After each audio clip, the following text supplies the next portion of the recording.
وقفے کے بعد پروگرام کب تک میں خوش آمدید. ہم بات کر رہے تھے یوم پاکستان کی اور ایک عام آدمی کیا چاہتا ہے. اسی سلسلے میں سب سے پہلے شامل گفتگو کریں گے مصطفیٰ کمال کو. مصطفیٰ، یہاں پر یہ بتائیے کہ 4 سال شہریوں کی خدمت کی، اپنا فرض ادا کیا، بہت بھرپور طریقے سے آپ نے یقیناً فرض ادا کیا. آپ کے پاس تعلیمی ادارے بھی تھے، کیا مشاہدہ کیا آپ نے تعلیمی اداروں کا؟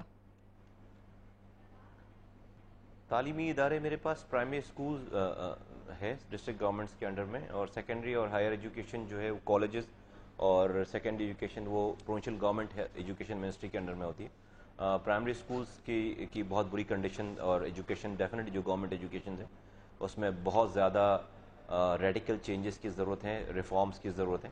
ہم نے یہ دیکھا کہ جو گورنمنٹ کے بیوروکریٹس ہوتے ہیں، اگر آپ انہیں ہی ان کے ذریعے چینج لانے کی کوشش کریں گے تو they themselves are the part of the problem, they can not be part of the solution.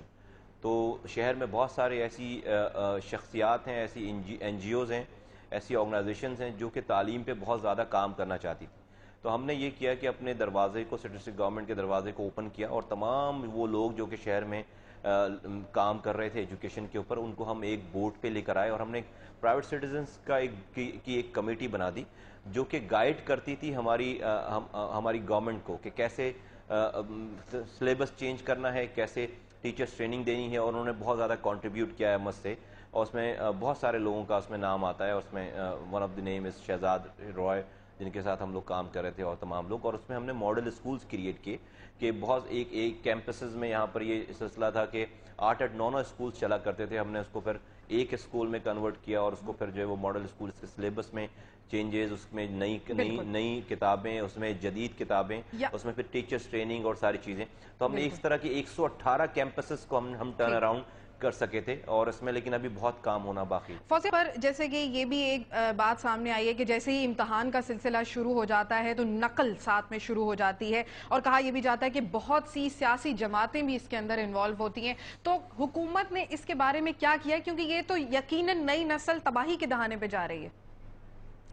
یہ سوال آپ مصطفیٰ کمال صاحب سے کریں کہ یہ چیٹنگ کا آغاز کہاں سے ہوا، چیٹرز کو پیٹرنیج کس نے دی ہے، اور جب وہ اقتدار میں تھے تو انہوں نے چیٹنگ کے فروغ کو یا چیٹنگ کے جو سلسلہ ہے اس کو کیسے مصطفیٰ صاحب آپ کیا کہیں گے؟ ان کا تو یہ کہنا ہے کہ چیٹنگ کا فروغ متحدہ کے ہوا ہے.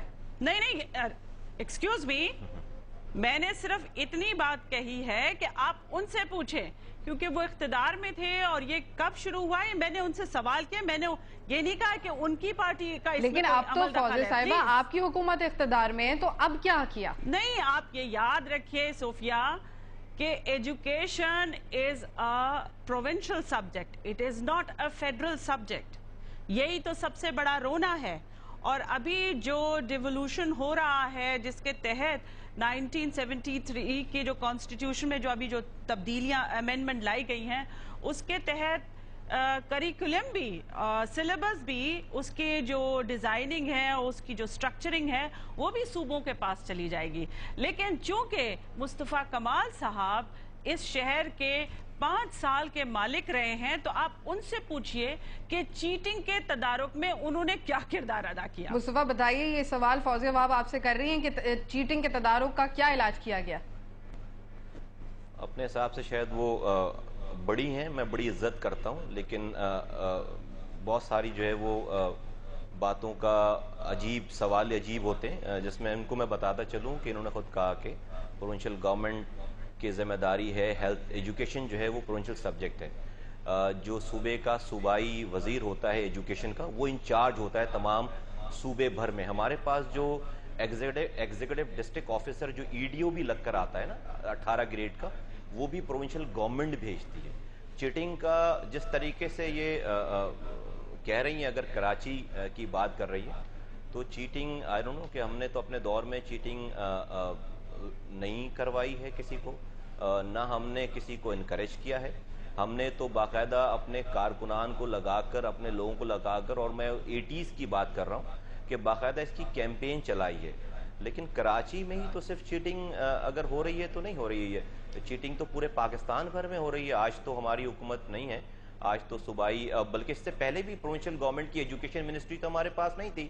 تو ناظم کا کام چیٹنگ رکوانا یا چیٹنگ کروانا تو نہیں ہے. ہم تو اسکولز میں پرائمری اسکولز کی بات کر رہے ہیں. آپ کے یہاں چیٹنگ جو ہوتی ہیں وہ تو ہوتی ہیں جا کر میٹرک لیول پہ, انٹرمیڈیٹ لیول پہ اور ڈگری لیول پہ. تو وہاں تو ناظم کا کوئی رول نہیں ہے. وہاں تو پروونشل گورنمنٹ کی ایجوکیشن منسٹری نہ اس سے پہلے ہمارے پاس تھی اور آج بھی ہمارے پاس نہیں ہے. اور پھر پورے پاکستان میں اگر کراچی کی اگر الگ کر لیں بات تو پورا پاکستان تو ایسا تو نہیں ہے. چلیے صاحبہ یہاں پہ چلیں, وہ تو I fail to understand کہ کیا بات کرنی ہے. چیٹنگ کا تو چلیں یہ ایک مسئلہ سامنے اٹھا تو یار اس پہ بات چیت ہوئی.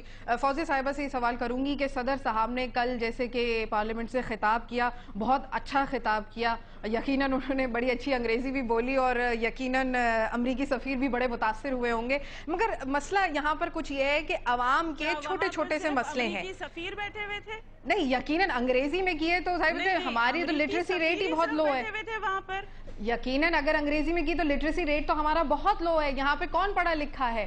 اب اگر چلیں وہ تو ایک اور سبجیکٹ, ایک اور بحث چھڑ جائے گی, لیکن عوام کے تو اور چھوٹے چھوٹے مسئلے بھی ساتھ میں اٹیچ ہیں. ظاہری بات ہے پیٹ اٹیچ ہوتا ہے ساتھ میں, تو پھر بھوک کی بات ہوتی ہے, بجلی اور گیس کی لوڈ شیڈنگ, ڈرون حملے, مہنگائی, یہ ساری باتیں کرتے ہیں. تو ان کی اس سوچ سے آگے, غریب آدمی کی سوچ تو کھانے سے آگے جاتی نہیں, تو حکومت نے اس کے لیے کیا کیا؟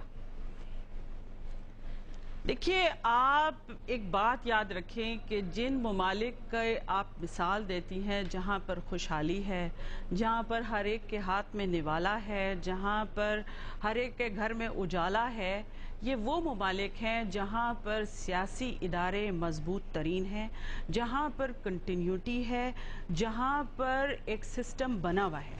ہمارے ملک میں آپ کو پتہ ہے کہ پچھلے 63 یہ 64واں سال ہے ہمارا.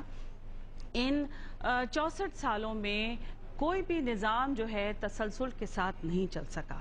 اگر آپ چاہتی ہیں کہ نوالا اور اجالا ہر ایک کے گھر میں ہو تو پھر آپ کو یہ انشور کرنا پڑے گا کہ ملک میں سیاسی نظام تسلسل کے ساتھ چلے. جب تسلسل ہوگا, اور جس کا ذکر محترم آصف علی زرداری صاحب نے اپنے کل تقریر میں بھی یہ کہا کہ اگر ہم نے پالیسیز کو تسلسل کے ساتھ چلایا ہوتا تو شاید آج اس ملک کی یہ صورتحال نہ ہوتی.